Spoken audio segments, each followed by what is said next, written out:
राष्ट्रीय बौद्ध महासभा प्रारंभ से ही समर्पण और त्याग और व्यक्तिगत अपनी छवि को आगे न बढ़ाने वाले व्यक्तिवादी सोच को लेकर आगे चलती रही है।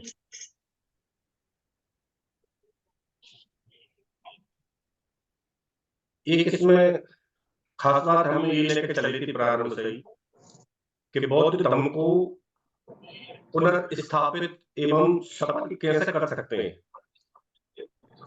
How can we survive and success Buddhism without on mission Buddhism can hardly spread. Mission के बिना बौद्ध धर्म नहीं फैल सकता। तो किसी भी संगठन की सफलता इस बात पर निर्भर करती है कि उसके कार्यकर्ता उस संगठन के सिद्धांत और उद्देश्यों के लिए कितना त्याग करते हैं। ये त्याग की भावना अगर हम यूथ में शुरू से ही डालेंगे तो वो लंबे समय तक हमको आगे चलकर काम कर सकते हैं। और व्यक्तिगत साधना हमें उनमें विकसित करना है। व्यक्तिगत साधना ऐसी होगी, मैं बुद्ध और उनके धर्म के पंचम कांड और दूसरे भाग की एक कोटेशन पढ़ के बता देता हूं। बिना व्यक्तिगत साधना के है संघ कुछ नहीं कर सकता। इसलिए संघ अपने में संपूर्ण सर्वश्रेष्ठ ज्ञान संपन्न व्यक्तित्व बनाना ही होगा। इसके लिए उसे व्यक्तिगत साधना करनी ही होगी। तो व्यक्तिगत साधना हमें करने के लिए कैसे लोगों की आवश्यकता है, उस आवश्यकता को हम समझेंगे। संघ ऐसे लोगों से चलता है जो होती तो है लेकिन दिखाई नहीं देती। बीज से वृक्ष बनता है और बीज को मिट्टी में मिल जाना पड़ता है। समर्पण ही बीज की ताकत है। संघ ऐसे लोगों से चलता है जो होते तो हैं लेकिन दिखाई नहीं देते। ऐसे व्यक्तित्व के धनी बनना होगा। खुद निर्माण के लिए हमको स्वयं ही चलना होगा। इन उद्देश्यों की पूर्ति के लिए बीच में मेरा निवेदन है, जो साथी बार बार माइक खोल रहे हैं वो माइक न खोलें, डिस्टर्ब होता है।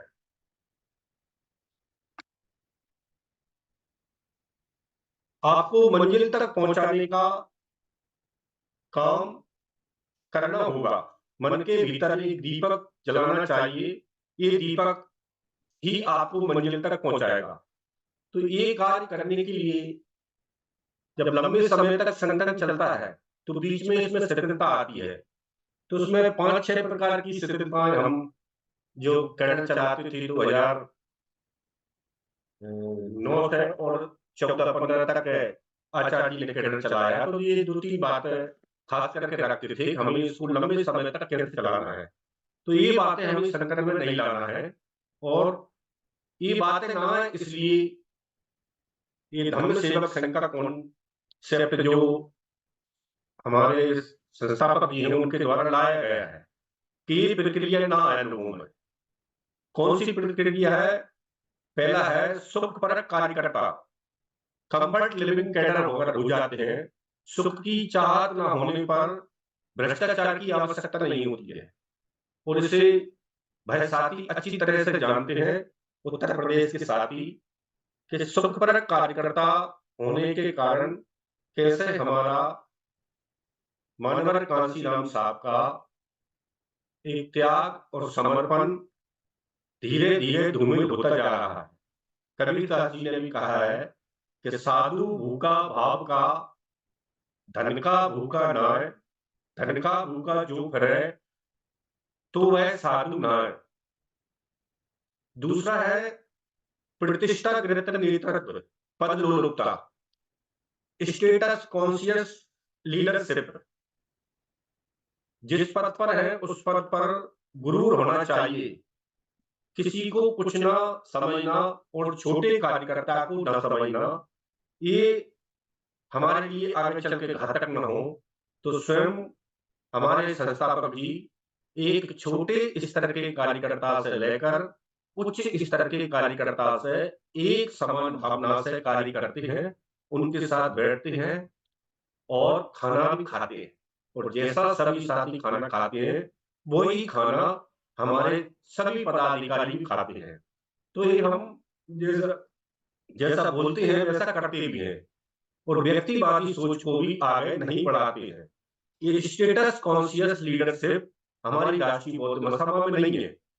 तो अब हम 15-16 साल राष्ट्रीय बौद्ध महासभा में काम करते हुए और जिन लोगों ने 35-30 साल से काम किया था, वो लगभग 45, और जिन लोगों ने 40 साल से काम किया था, वो 55 या 60 में पहुंचने वाले हैं, पहुंच गए। तो इसकी जवाबदारी हमें एक प्रतिष्ठाग्रस्त नेतृत्व वाली भावना आगे आने वाली पीढ़ी में ना हो, इसलिए राष्ट्रीय बौद्ध महासभा चाहती है कि धम्म सेवक संघ में सेवा भावना और समर्पण के साथ आनी चाहिए। इसलिए इस कैडर को हमें उन धम्म सेवकों में डालना है, जो बहुत अनिवार्य है। तीसरा कारण है बौद्धिक अहंकार। आजकल की जो हमारी पीढ़ी आ रही है, आईटी के क्षेत्र की है, टेक्नोलॉजी से परिपूर्ण है, और पुराने साथी थे वो मैनुअली थे और प्रैक्टिकली थे। आज की पीढ़ी है जो तकनीकी रूप से ज्यादा सक्षम है, और हो सकता है कि इस कारण से पुराने और नए साथी के बीच साम्य बिंदु नहीं बन सकता या नहीं बनेगा, ये दिक्कत ना हो, इसलिए हमें उनमें कभी भी अपने बौद्धिक अहंकार को आगे नहीं बढ़ने देना है।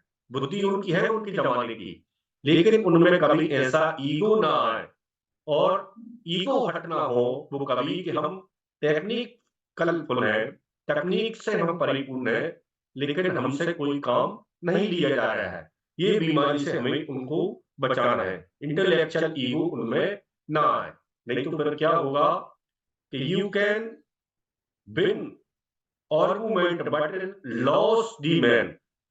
आप तर्क के आधार पर उस व्यक्ति को हरा सकते हैं, लेकिन उसको जीत नहीं सकते। तर्क दे देकर आप उसको हरा तो सकते हैं, लेकिन उसको जीतेंगे नहीं। तो चौथा है योग के ऊपर अयोग। सीनियर साथी धम्म सेवक संघ से ऐसे साथियों का हम चुनाव करेंगे कि आनंद फानन में योग्य व्यक्ति के ऊपर कोई अयोग्य व्यक्ति हमारे ऊपर ना आ जाए। इसके लिए हमें 5 साल जो हमारे संस्थापक जी ने विधिवत रूप से उनका कैडर रखा है, प्रैक्टिकली रूप से कैडर रखा है, यहाँ हम जांच परख कर, ठोक बजाकर, सही हीरा परख कर उसको राष्ट्रीय बौद्ध महासभा की हम आगे की कमान देंगे, क्योंकि सच्चा और अच्छा कार्यकर्ता ही टिक सकता है। नहीं, मानवर कांशीराम साहब ने जो अपनी एक किताब लिखी थी चमचा योग, और उसके जो 8 पेज थे आखिरी के, उस 8 पेज के जमाना आज पूरे भारत में बड़ी तेजी से चल रहा है। और इस 8 पेज और मानवर साहब की आशंका के चलते कभी-कभी अच्छा कार्यकर्ता भी 8-10 बुरे कार्यकर्ताओं के कारण भय भी उनमें पिस जाता है। उस पर भी हम शक कर बैठते हैं कि एक कार्यकर्ता भी उन जैसा ही हो सकता है। तो अच्छे कार्यकर्ता को भी उससे नुकसान होता है। और विद्वान न होना, हम रेडीमेड कई कार्यकर्ताओं को ले आते हैं, उन्हें विचारधारा की विद्वत्ता नहीं होती है, तो हमें ये विद्वत्ता भी परिपूर्ण तरीके से बताना है। ये बातों को हमको लेकर आगे चल के करना है, ये भीतर की हमारी बातें हैं। और मैं बाहर की बातें और बता देता हूँ, इसको बाहर के लोग खत्म करने के लिए कैसे काम कर रहे हैं। 24 और 25 मार्च 1988 को बॉम्बे यूनिवर्सिटी के वाइस चांसलर एमएस गौर इलाहाबाद में यूनिवर्सिटी में गोविंद वल्लभ पंत जयंती व्याख्यानमाला चल रही थी। उस व्याख्यानमाला में उन्होंने इस आंदोलन को दबाने के लिए छह छह बिंदु बताए थे। उन 6 बिंदुओं को मैं आपको बताने जा रहा हूँ कि 6 बिंदुओं से भी हमें सावधान रहना है। वो 6 बिंदु कौन-कौन से थे? पहला बिंदु था सप्रेस द मूवमेंट, आंदोलन को कुचल डालो। बढ़ता हुआ जब मानवता कांशीराम साहब का जो DS4 और वाम सेव का आंदोलन जब बढ़ा, उन्होंने ब्रेन और बॉडी दोनों को तैयार करने की कोशिश की। मानवर साहब ने देखा कि हमारे लोगों में तो ब्रेन ही नहीं है और सोसाइटी रूटलेस है। तो जो बॉडी थी उनकी, समाज, उसको रूट तलाशना शुरू किया मानवर साहब ने। और जो बौद्धिक लोग थे, पढ़े लिखे लोग थे, ब्रेन थे, उनमें उन्होंने ब्रेन डालना शुरू किया। तब ये ब्रेन और बॉडी दोनों काम करने लगी। तो टूल्स जो थे उनको खत्म करने के उन्होंने सबसे पहला ये सुझाव दिया कि आंदोलन को किसी भी प्रकार से कुचल डालो। दूसरा बिंदु आता है उसमें डिस्क्रेडिट द लीडरशिप, नेतृत्व को बदनाम करो। हमारे संस्थापक जी कई बार बताते हैं कि छवि खराब कैसे करता है प्रतिक्रांति का भाग। उन्होंने बंदर का उदाहरण कई बार देते हैं, पानी का उदाहरण देते हैं, कछुआ का उदाहरण देते हैं। तो लीडरशिप को कैसे बदनाम करते हैं, ये उसी कोण से निकल कर आता है जो हमारे संस्थापक जी बार-बार आपको बताते हैं, हम सबको बताते हैं। तीसरा बिंदु है कोऑपरेट द लीडरशिप, नेतृत्व को सहयोग करो। कैसा सहयोग करना है? Same the agree with protesters but not delivers. जो है आंदोलन है या आंदोलनकारी है, उसमें सहमति तो दर्शाओ पर अमल मत करो। सकारात्मक होते हुए, सकारात्मक दिखते हुए हमेशा नकारात्मक बने रहो। कि आज के दौर में सभी संगठनों में इस प्रकार के लोग बाहर से आते हैं और बने रहते हैं। वो हमें देखने में तो ऐसे लगते हैं सकारात्मक हैं, लेकिन वो नकारात्मक कार्य करने के लिए आए, नकारात्मक भाव डालने के लिए आए। तो ये बाहर के बिंदुओं से भी हमें अगली पीढ़ी को शीघ्रता से बचाकर उसको तैयार करना है। चौथा बिंदु, पांचवा है इसका divide and weaken the movement, फूट डालो और आंदोलन को कमजोर करो। तो आज कितने प्रकार से हमारे अम्बेडकरवादी संगठन, बौद्धिस्ट संगठन और राजनीतिक संगठन और जातीय संगठन अपने आप में टूट गए और बिखरे हुए हैं, कमजोर हुए हैं। और इसका छठवां है आर्ग्यू फॉर ग्रेजुअल चेंज, कुछ देना भी हो तो थोड़ा-थोड़ा करके क्रमिक रूप से परिवर्तित करके दो। तो ये 2 प्रकार की जो आशंकाएँ, एक तो हमारे भीतर की है कि हम किस प्रकार से संगठन को कमज़ोर कर बैठते हैं और बाहर के लोग इसको कमज़ोर करने में कैसे लगे हुए हैं। इन 2 प्रकार की कमज़ोरियों के लिए जो 2 दिन का विशेष शिविर रहेगा, उसमें हमको विशेष रूप से आचार्य जी के द्वारा, संस्थापक जी के द्वारा विस्तार से बताना है कि ये आंदोलन कैसे चलना है और आंदोलन चलाए कैसे जाते हैं। विषम परिस्थितियाँ बुद्ध के ज़माने से लेकर आज तक ज्यों की त्यों बनी हुई है। अच्छा समय कभी आपका आने वाला नहीं है। अच्छा समय संघर्ष के दम पर बनाया जाता है। अगर सिपाही देश में न हो बॉर्डर पे, तो दूसरा देश कभी भी कब्जा कर सकता है। तो हमारी विचारधारा के भी सही सिपाही तैनाती पे न हो, तो ये विचारधारा जिस प्रकार प्रगति क्रांति के दौर में कई बार खत्म करने की कोशिश की, ऊपर-ऊपर से तो खत्म हो जाती है, लेकिन जो उसकी जड़ें हैं, वो भारत में बड़ी गहरी मजबूत है। क्योंकि यहाँ की मिट्टी बोलती है कि हम यहाँ के मूल निवासी राजा थे, बुद्धिज्म थे, यहाँ के पत्थर बोलते हैं, लेकिन यहाँ का जिंदा आदमी नहीं बोलता कि हम यहाँ के बौद्ध हैं, हम यहाँ के शासक थे और उन्हें हमें इसी ओर सामाजिक रूप तैयार करके आगे बढ़ना चाहिए। तो ये कमी कबीरदास साहब ने अपने तरफ से भी दर्शाई। मैंने देखा एक अचंबा, मुर्दा रोटी खाए। ये समाज को उन्होंने मुर्दा कहा, मात्र ये खाना खाता है, मरा हुआ आदमी। और समझा इसे समझे नहीं, लात पड़े चिल्लाए। तो ये समझाने की प्रक्रिया जो है, हमारे संस्थापक जी एक-एक महीने में 6-6 राज्यों का दौरा करते हैं। सर्दी है, उन्हें भी सर्दी लगती है। बीमार है, वह भी बीमार है, उन्हें भी घर के बहुत काम है। सगाई-ब्याह, शादी-संबंध और रिश्तेदारों में उनको भी बहुत काम है। ऐसा नहीं है कि हर किसी के घर में कोई समस्या ना होती हो।